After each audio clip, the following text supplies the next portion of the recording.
Good afternoon, everyone. This is John Shaw, the director of the Paul Simon Public Policy Institute at Southern Illinois University in Carbondale. Thanks for joining another installment of our series, Meet the Mayor. And we're really delighted today to be joined by the mayor of Peoria, Mayor Rita Ali. The mayor was born actually in Hannibal, Missouri, but then at the age of 6 moved to Peoria and has been there pretty much since then. Has gone away to school, but has come back and has been a really huge part of the community.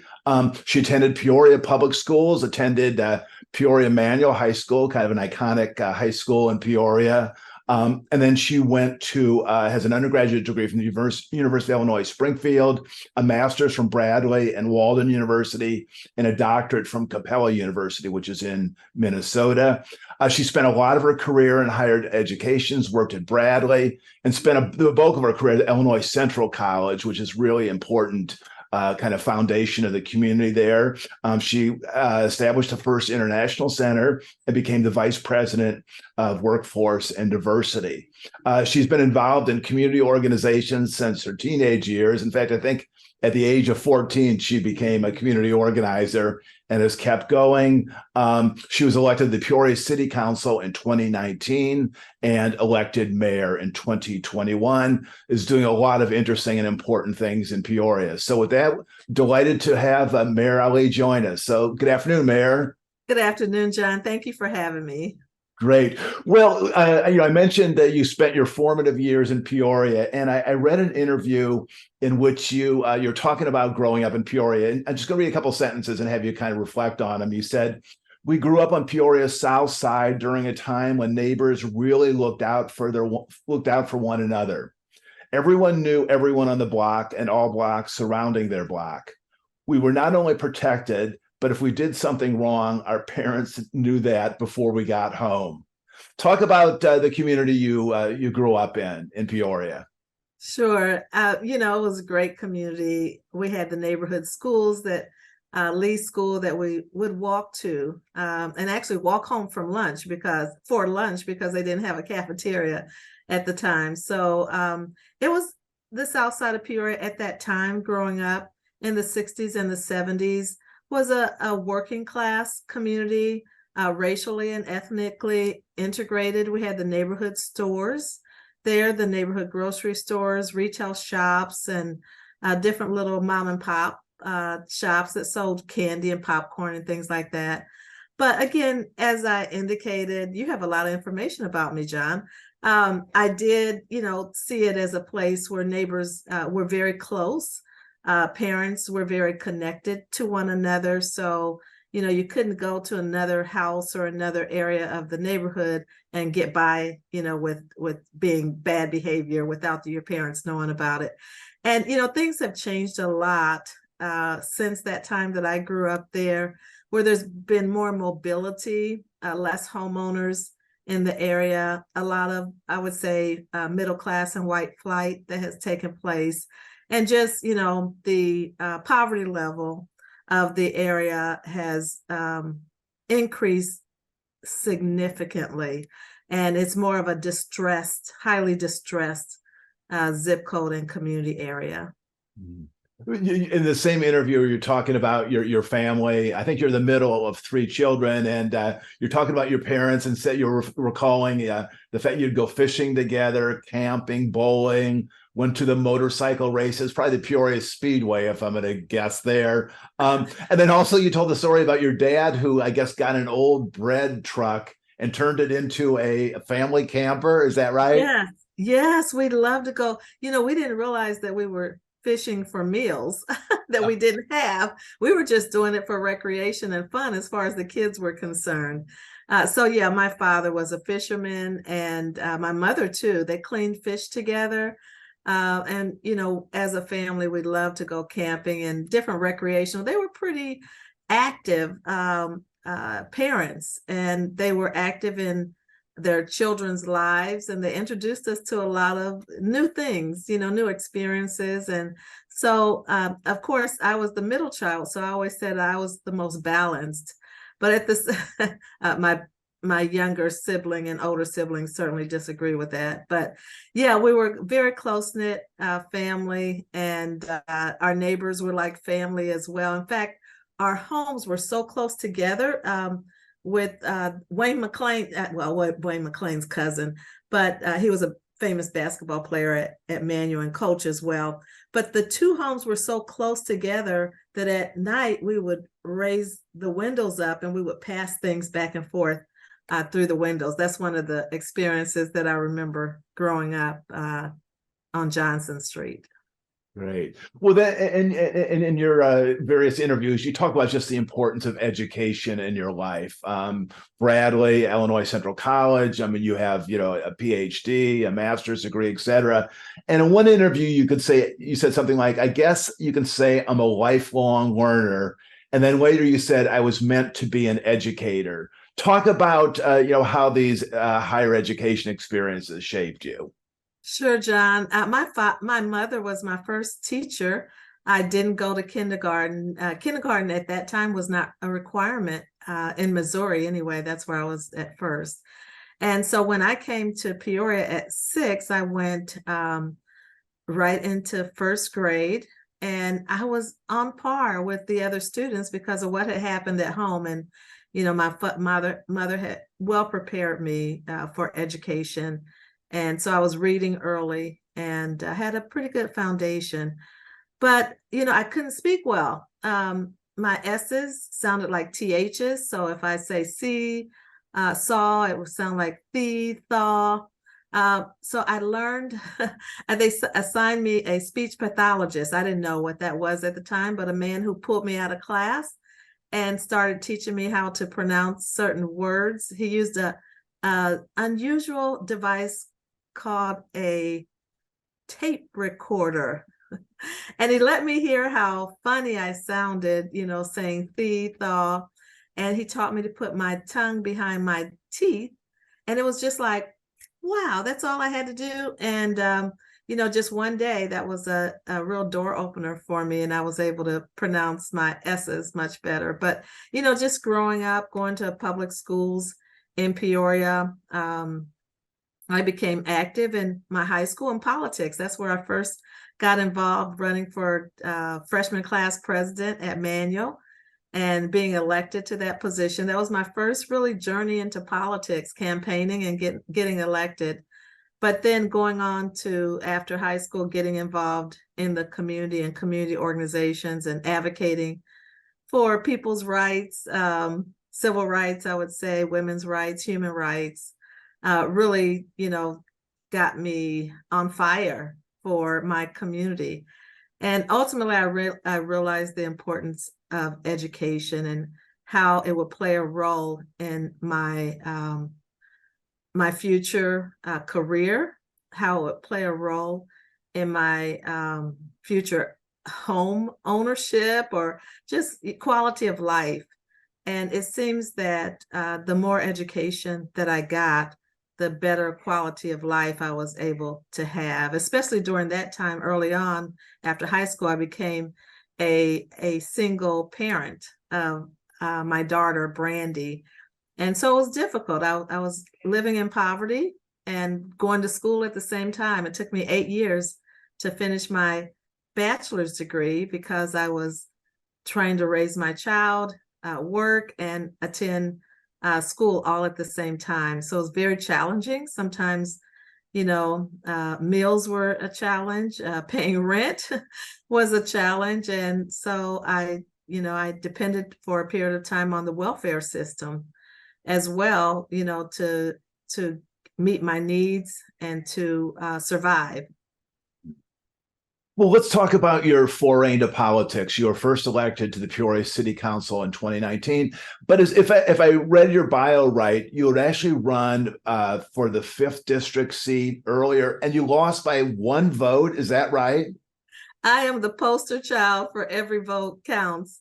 Yes, I did. And, where I live, the 5th district, even though city council is nonpartisan, Peoria City Council and Peoria's mayor's job are nonpartisan positions. People still pay attention to, politics and partisanship. And so the area that I live in on the 5th district is definitely majority Republican, probably about 85%. And many people knew that I was a registered Democrat, but I was running for a nonpartisan position, and that's how I actually campaigned. I did not run as a Democrat. I ran as an educated person who loved my community, who grew up in this community, and who wanted to make a difference. And people saw that, and they supported me. And ultimately, election day, I was up by 3 votes. But mail-in ballots, continued to come in, and my opponent, who was a very popular Republican hockey player, when it came down to the final day, I think it was either the 10th or 14th day when they certified, he was up by 1 vote. And there was an automatic recount when it's that close. So I could have challenged that in court, but I did not do that. I reached out to him and I congratulated him, and I said, congratulations, Dennis, you're my councilman. And it really went a long way for me. He received that well. He called me a very classy lady. People thought that was very gracious in my loss. And it was very hurtful to lose, especially after you work so hard. But at the same time, I accepted that reality that he got elected and I had to move on. Oh, great. I mean, that's yeah, I mean, I've often thought that in terms of losing elections, I mean, no one would want to be trounced, but losing that narrowly, I mean, do you spend your time thinking, gosh, if I would have, done, made 2 more phone calls or done this or that, or were you able to just say, okay, it is what it is, let's move on to the next thing? I think everybody else did that for me. They said, there were people that even said, that admitted that they did not make it to vote and they could have gotten me in. But the truth is, John, and I could explain it out, but the truth is that 2 years later, I ran at large and I won by a landslide. There were 17 people that ran for an at-large city council seat. I won 25% of the vote. I was the #1 vote getter. People thought I was a respected person of integrity, and they wanted to see me in office. And the way that I handled that loss played a big role in why some people supported me. And had I not lost that election, just because of where the cycle of running for mayor comes in, if I had not lost that election, I would not be mayor of Peoria today. And that's just a fact. So fortuitously, it happened. Well, let's talk about running for mayor. I mean, you ran in 2021. It was a fairly crowded field. And I actually watched one of the mayoral forums on YouTube, and I was struck by one of your themes, which was, you said, Peoria is struggling. And then you quoted your namesake, Muhammad Ali, who said, everyone gets knocked down, but that doesn't mean you lose the fight. You lose the fight if you don't get up. And then you made that analogy to what Peoria had to do. Again, this was during COVID and a recession and so forth. So talk about your race for mayor in 2021 and particularly the themes that you tried to drive in that election. Sure. I really love you do your homework, John. You know a lot, and you studied a lot about me, and I appreciate that. Yes, I've always admired Muhammad Ali. Growing up as a kid, we were Ali fan family, and we would not watch it on TV, but we listened to the fights on the radio, and whoever he was fighting, whether it was Ken Norton or whether it was Frazier, whoever it was, we were always for Ali. It was Muhammad Ali family, right? And he was such an inspirational person to me growing up. And then after I learned a lot about him as an adult, what a advocate for human rights, for women's rights, what a great human being he was. And I went to the museum. I went to his memorial service when he passed away. And I just learned a lot about his life and became even more inspired. So that's when I adopted some of his quotes. You don't lose if you get knocked down. You lose if you stay down.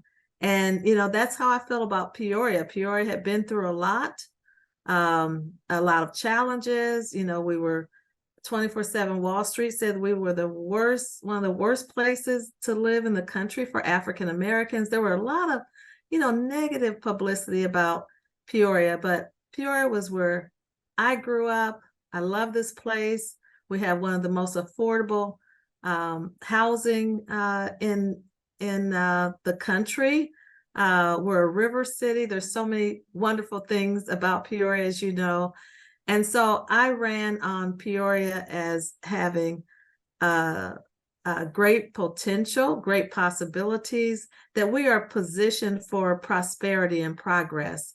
And that, if we collectively work together, we can address these issues of gun violence. We can work together collaboratively to move Peoria forward in a positive way, make it a smart city, focus on education, develop the workforce that we have. We have the people. We just need to build the skills of our people so that we can put them into these many, many different jobs that we have available within our city.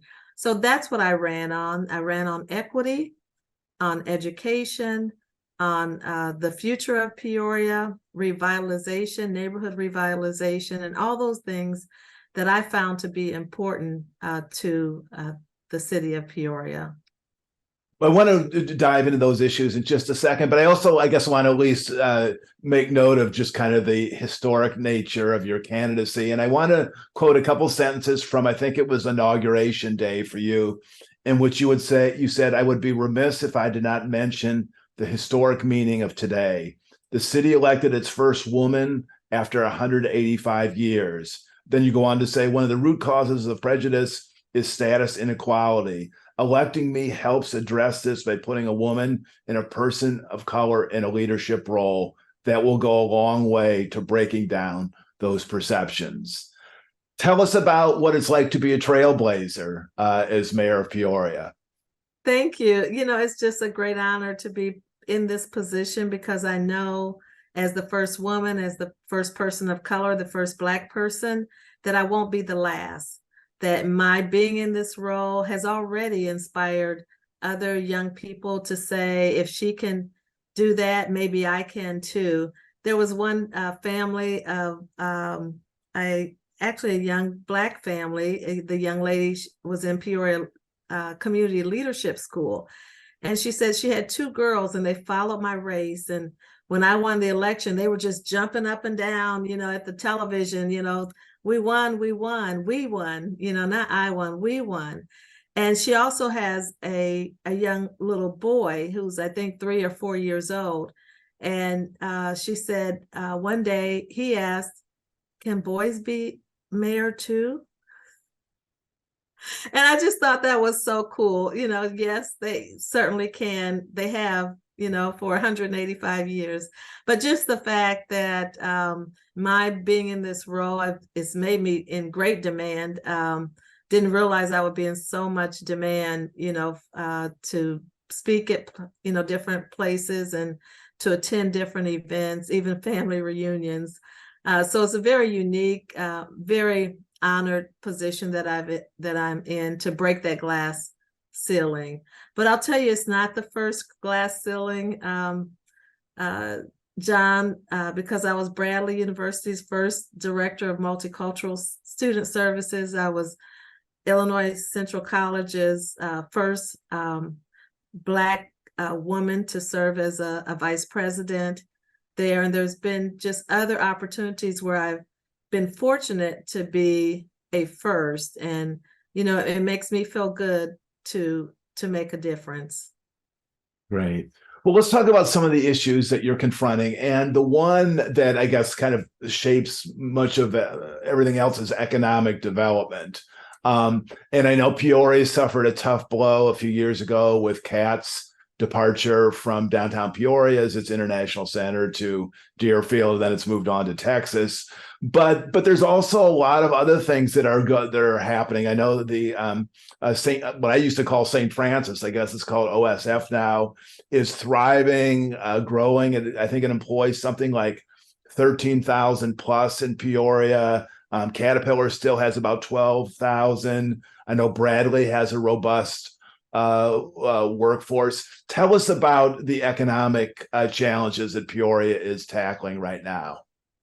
Sure. I'm glad you said that, although Caterpillar's headquarters has moved to Texas, that Caterpillar still has a strong footprint in Peoria with over, I think, 13,000 employees. But healthcare, yes, is now our largest employer with OSF Healthcare and Carle Health.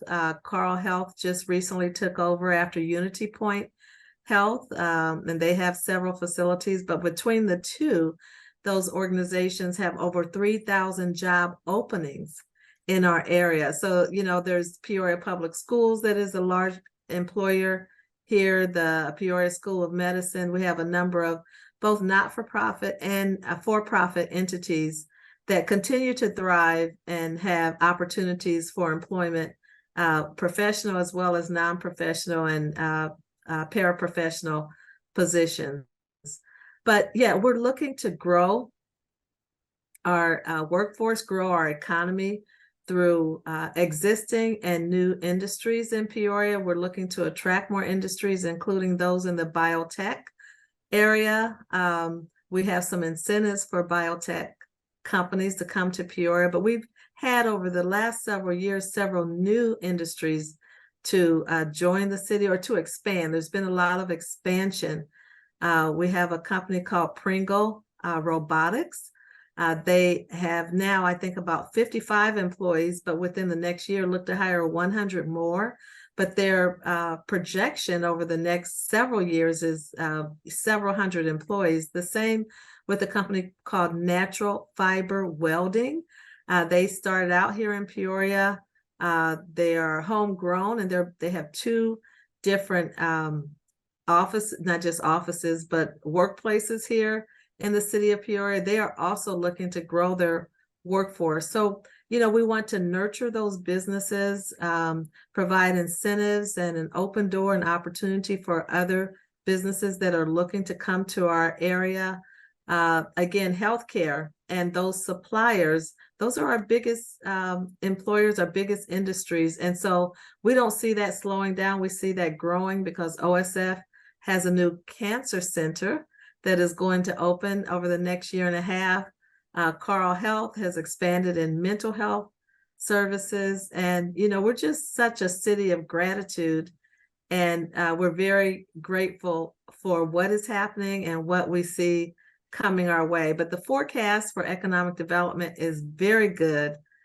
We have a strategic planning kickoff happening on June 1st and June 2nd of this year. And we've invited everybody, every stakeholder within the city of Peoria to help us to come to create the new vision for Peoria and to put their voice in helping us to prioritize what's next. Well, I know you've talked about the importance of bringing in investment to help, grow the economy. And you said something I really kind of chuckled at. You said, we continue to aggressively and collectively pursue external, state, federal, and private funding to support our various needs. There is an unprecedented amount of OPM available, other people's money, and we're going after it. Talk about just that strategy of just taking advantage of funds. I know there's probably maybe some still possibly from COVID, but just some funding opportunities from the state and federal government that Peoria can use to kind of catapult itself forward. I have a lengthy background in grants development. And so I have brought that to this job in helping the city of Peoria to identify other people's money, external resources that can help to supplement our existing budget. And those are not just federal sources, they're local sources and they're private sources as well. So over this past 2 years, when I've been in this leadership role, we have very aggressively sought after OPM. And, even for our railroad project that I'm, working to bring passenger rail Amtrak service to Peoria, we've applied for 2 major grant applications. We will hear in August and September about those grant applications. We've applied for funding for smart city development, including electric vehicle infrastructure, which is those charging stations that we hope to have all over the city to help support EVs. This is growing technology. These are unique types of vehicles that help to protect the environment. These are the types of vehicles that not just wealthy people will be riding around in, but just average people will ride in more affordable electric vehicles. So we've gone after, gotten a number of earmark funding from our federal legislators, but also just lots of grants that we've seen come in, whether it's for police, fire, public safety initiative, community development in terms of housing. We're looking at building new homes on the south side where I grew up. A lot of development going on there in terms of equity investments throughout the city for new sidewalks, smart lighting, smart technology in terms of the work that we do in policing with license plate readers and using technology to help us be more efficient and to do the work that is needed to protect and grow our economy. Great. Well, let's talk for a second about the size of Peoria. I think when you and I were growing up there a few years ago, it was, kind of battling Rockford to be the second largest city in Illinois. It's lost population, and then other communities have surged. I was just looking now where, Aurora is, 183,000, Joliet, 150, Naperville, 140, Elgin, 114. Peoria still has, 113,000 or so. And plus the greater Peoria area is considerably larger than that. Do you do you want Peoria to get larger? Is there a scenario for it to get larger? I know there's also been a discussion about some annexation and how that, connects with the notion of a growing city. Yes. So we are, as you indicated, 113,150. That was the 2020 census number. We are looking to grow our population. We do want to grow our population in Peoria, even though we're, I would say a moderate size, a medium sized city. We still want to grow. Growing our population also helps to grow our tax base. It also helps to feed our economy. And there is room to grow. There's existing space to grow right here in the city of Peoria. There's property for businesses to set up shop. As I indicated, we're one of the most affordable housing markets in the nation. And, it's just a matter of letting people know what a great place Peoria is to live and to do business. The fact that you don't have to drive far to get from one place to another. You're not going to get caught up in traffic too much unless you're attending one of the great sellout concerts that we have at the Peoria Civic Center or a festival on our Peoria riverfront. But again, economic development is very important to us. We are working not just with the city of Peoria and our partners here, but also our partners within the greater Peoria region. So there's an organization called the Greater Peoria Leadership Council that I'm affiliated with, and it's a brand new initiative, not organization, that really kicked off beginning in September of last year and launched activities just a month ago. But it looks at the greater Peoria region, and a marketing campaign will be launched or has been launched to really support the entire greater Peoria area. And the greater Peoria area actually has about 1 million people. That's amazing. One of the real challenges that you face as mayor of Peoria and mayors around the country face is, community safety, neighborhood safety, crime.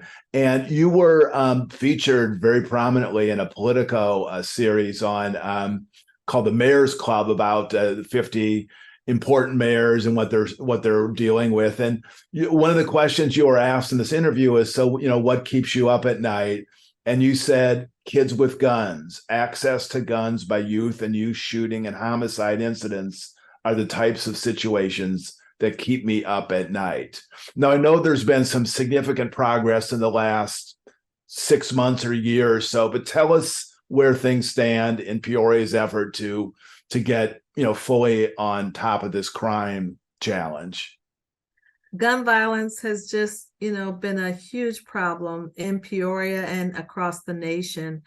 And, we're trying to get a handle on it, and we're making incremental progress there. Yes, our numbers were pretty bad a little bit over a year ago. We had, I think it was 2021 was one of our worst years in our history for gun violence, for homicides, for shooting victims, for shooting incidents.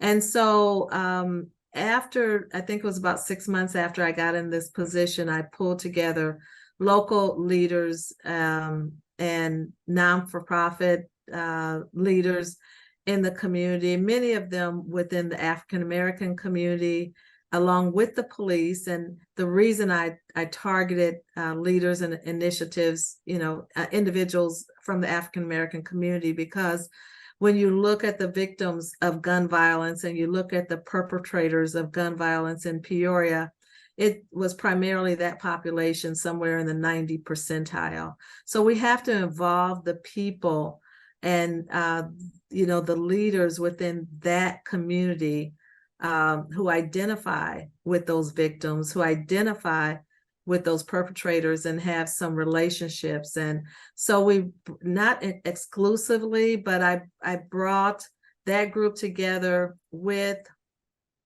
the faith community, with law enforcement, into what we call a safety network. It started out with 50 individuals. Now it's over 125 or so individuals, and we meet monthly, and we have strategies in place for reducing gun violence, working in hand with law enforcement. The resources of the safety network are extensive in terms of provisions of counseling and services to family, working with education and the schools to provide tutoring and after-school programming.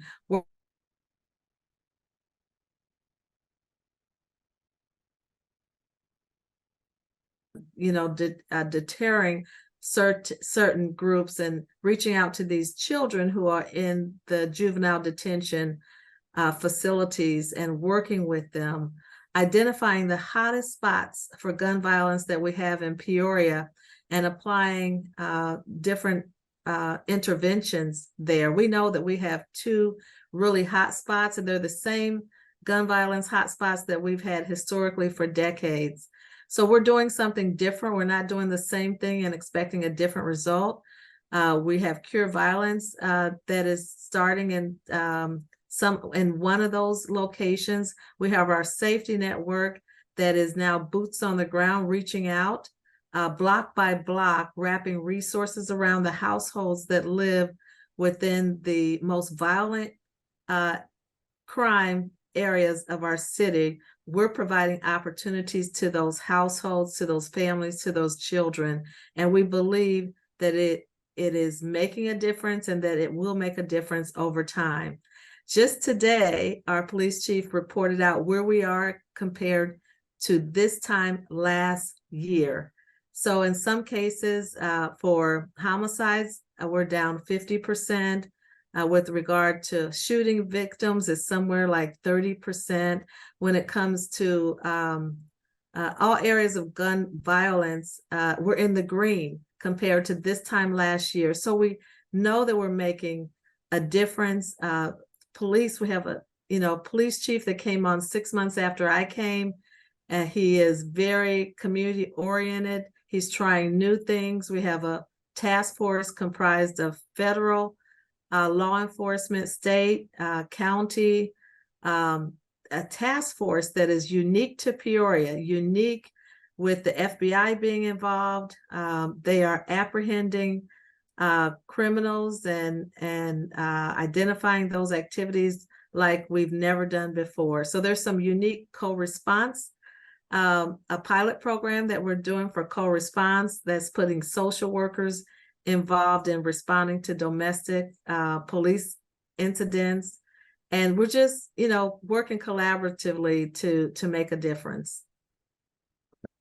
You had mentioned this earlier, but I know one of the initiatives that you're very focused on is having this rail service from Peoria to Chicago. And I know growing up in Peoria, my folks would always either have to drive me to Bloomington to pick up a train, or back in the day, I think they would drive me to Chillicothe. There was some train service there. You had mentioned that you've put in for some grants, and there's some decisions that will be made in September or October. Where does that stand, and how important is having rail service for Peoria's just overall vibrancy? Sure. Rail service will be an economic driver for Peoria. We do have an economic analysis of that. We know that it will contribute to our economy. And it's not just sending people to Chicago, but also having people from Chicago, from Morris, from LaSalle, Peru, and those areas to come to Peoria, whether they come for recreation or come to work. It helps to drive our economy. So Peoria has been without rail service for as long as you and I can remember. We've had some very similar experiences and around the same age. So yes, I contacted, he actually contacted me when he found out that I was taking a lead role in trying to bring passenger rail to Peoria. But Ray LaHood is the former United States Secretary of Transportation under the Obama administration. He lives here locally, not far from me. We're kind of neighbors. And so we decided that we will work together and co-chair this initiative. We've been working on it for a year and a half now. We have a leadership team that's comprised of elected officials, both state and federal and local, that's comprised of, school, higher Bradley University individuals and the Chamber of Commerce and many other. We've also brought in the communities of Morris, Illinois, LaSalle, Peru. We have identified a corridor from Peoria to Chicago that serves several cities and communities in between. We've identified where a station will be. We've talked to Amtrak. We've had meetings with the Federal Railroad Administration. We have been encouraged to apply and to hopefully get accepted into the Federal Railroad Administration's Corridor Identification Program. It's a new program that once you're in, if you get selected, you're put into the pipeline for receiving federal funds and technical support to get your corridor up and running. And so our next step is to get into the FRA Corridor Identification Program. We will find out in September. We applied for some other funding for our systemic engineering. I think it's the building the systems engineering planning process. And we hope to hear about that in August of this year. So if the stars aligned, we're on our way. We know it takes time, but we had a survey that we put out. We had a feasibility study that IDOT, Illinois Department of Transportation, assisted with, and it says this is feasible. There's 32,000 people in our region that responded to the electronic survey, and 95% that said that they will use the service or likely use the service should it come to Peoria. Great. Well, I will follow that with great interest. Mayor, we've had a couple questions sent in, and I want to go through them. One is a questioner who says that Peoria has always had a thriving cultural scene, including the symphony, the Riverfront Museum, and theaters. Are the arts, theater, and music still being taught aggressively in Peoria schools? What are the programs that are available for children to participate, in the arts in Peoria? Yes, so that's a great question. It sounds like you, the person that asked that question, is quite familiar with Peoria. Peoria is known for its arts and culture. We have a thriving arts community, and which is why we established the arts partners that the city council helps to support financially. And it's an arts organization that helps to bring together all the arts organizations and local artists within Peoria so that they can work together collaboratively for events, coordination, and also funding to apply for funding. But yes, the Riverfront Museum is a key part of that. The schools are very connected with the Riverfront Museum. They have an agreement where the schools actually bring students through for free through Peoria Public Schools. Students get to visit the museum, take tours, and learn about all the great things within that wonderful facility that's headed up by John Morris, one of Peoria's greatest cheerleaders. But yes, a very strong, vibrant arts community with the Peoria Art Guild, many arts organizations. We applied for a Bloomberg Art Challenge grant this year for the City of Gratitude, the Peoria as the City of Gratitude, which will use art as a means for addressing mental illness within our city. And I think we had like maybe 20 plus collaborative partners in that initiative. We hope to hear sometime this month or next month if we get selected to go to stage 2 of that competitive process. But yeah, art still thrives and is still being taught very prominently within the school district. Well, we have 2 questions that are contradictory, and they probably kind of summarize your work. One questioner says, how come all candidates pledge to fix potholes? And then another one says, what are you doing to fill in our potholes? I know actually Peoria passed a very large capital bill recently, and there's a lot of work on capital projects, but talk about maybe infrastructure challenges more broadly that you're confronting. Sure. We have a lot of commitments for infrastructure improvements, and we spent $60 million last year on road projects within Peoria for infrastructure, and that's unprecedented. And we'll see a similar expenditure this year. We have Glen Ave. Some of these projects are state. Some of them are city projects. Some of them are joint projects where the state owns a part of the road and the city owns a part of it. Yes, there is streets torn up in Peoria right now because there's major construction that's taking place. Orange Prairie Road, Glen Avenue, Western Avenue just got completed, half of it. And then MacArthur Highway. There's Laramie Street, which hasn't started yet, but it will start this year. Sheridan Road. I could go on and on. Pioneer Park. We're looking at major reconstruction. In some cases, like Allen Road, we did an overlay because we're not quite ready to tear up the road and do the major construction. But people are so happy with that smooth overlay; they're not complaining at all.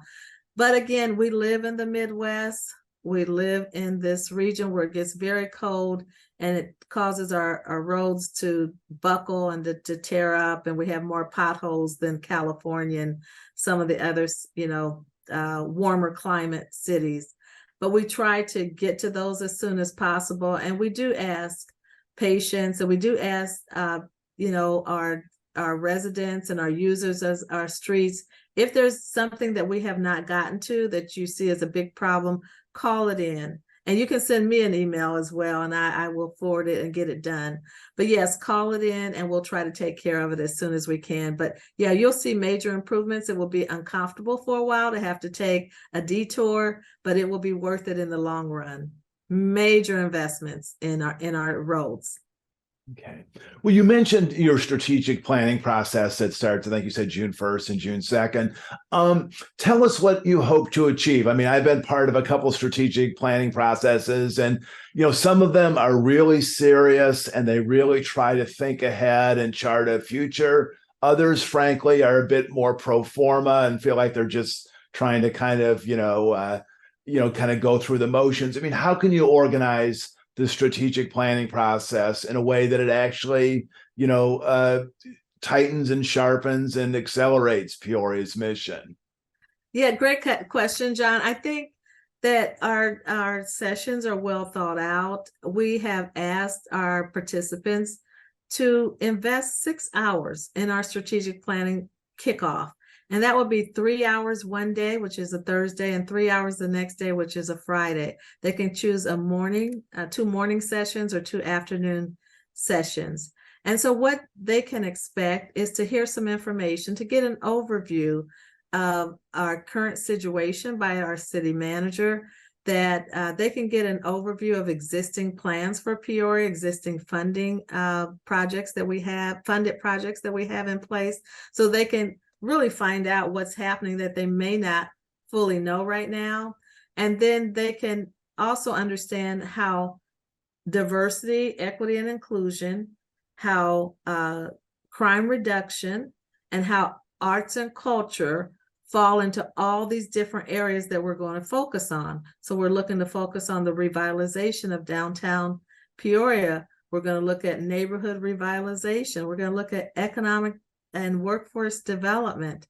There's I think about 6 different focus areas that that are priorities for Peoria, that we're going to get some resident input, some business input. We have business leaders, we have everyday people that are going to attend, our not-for-profit, our faith community.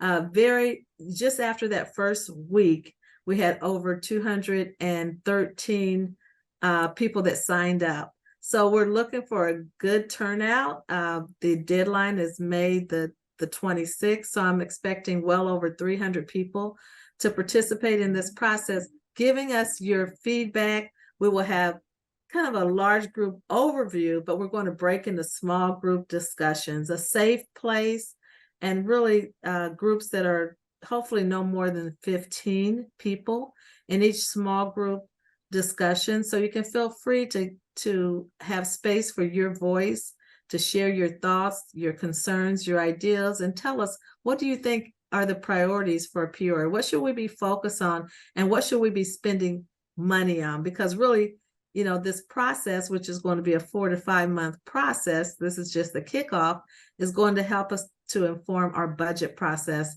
that we'll enter into this fall. Great. Well, let me ask you, what is the best part of being mayor of Peoria, and what is the most challenging part? The most challenging part, I would say, John, is what I told Politico, is, what keeps me up at night is, kids being involved in crime and gun violence, and having guns at such a young age, and really sometimes destroying their life before it really gets started. So I'm a mother, I'm a grandmother, I'm a great grandmother now. And so children are our future, and I want to make sure that they get the right start, they get the right opportunities. We can do what we can to get them on the right track. And we're doing that. And that's what I feel really good about, that we're doing that in a collective impact way. It's in a collaborative way, that we're working together to protect children, to provide opportunities for families, to strengthen our neighborhoods and our community, to really make Peoria a place that the current residents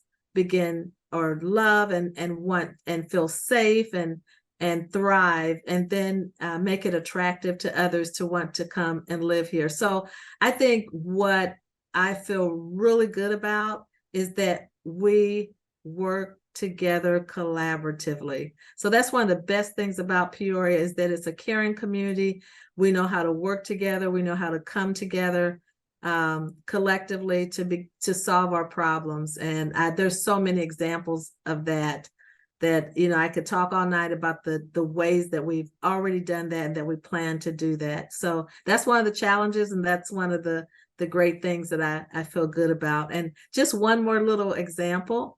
One thing that makes me feel great is when I can say, or someone else can say, this is the mayor of Peoria, or I'm introduced as the mayor, and they say, really? You are? I love it. Well, we've had this series with mayors, one thing they say, kind of teasingly, they say the notion of running out and just getting a quick, gallon of milk or something just doesn't happen. You bump into people and they say, oh, by the way, Madam Mayor, I want to, bring something to your attention. I mean, You can't hide. That's right. You can't hide. You're out in the community and people are coming up and they're telling you what they're thinking, aren't they? They are indeed. Yes, they are. You can run, but you can't hide. And I'm not running. I'm not running. Final question, Mayor. We have a number of students on this call, and I'd like to ask our guests, for as you think of the career and the journey you've had, what would you tell your 20-year-old self in terms of how to prepare for a career, how to launch a career, how to pursue a career? What has been important to me is focusing on those things that you're passionate about, those things that you love. It's important that you not just chase the money. Chasing the money is just the wrong approach in a career. Yes, there are some great careers that pay a lot of money, but if you do what you love, you're going to eventually make the kind of money that you need to have a quality of life. So I would say, in my case, I focused on what was most important to me, what I'm passionate about. I made sure that I got an adequate education, because getting that education has opened doors for me that I would not have otherwise had. The more education I got, the more opportunities, the more freedom that I've had in my life. And, I think giving your best, one thing that I've learned is that you should never do just enough to get by.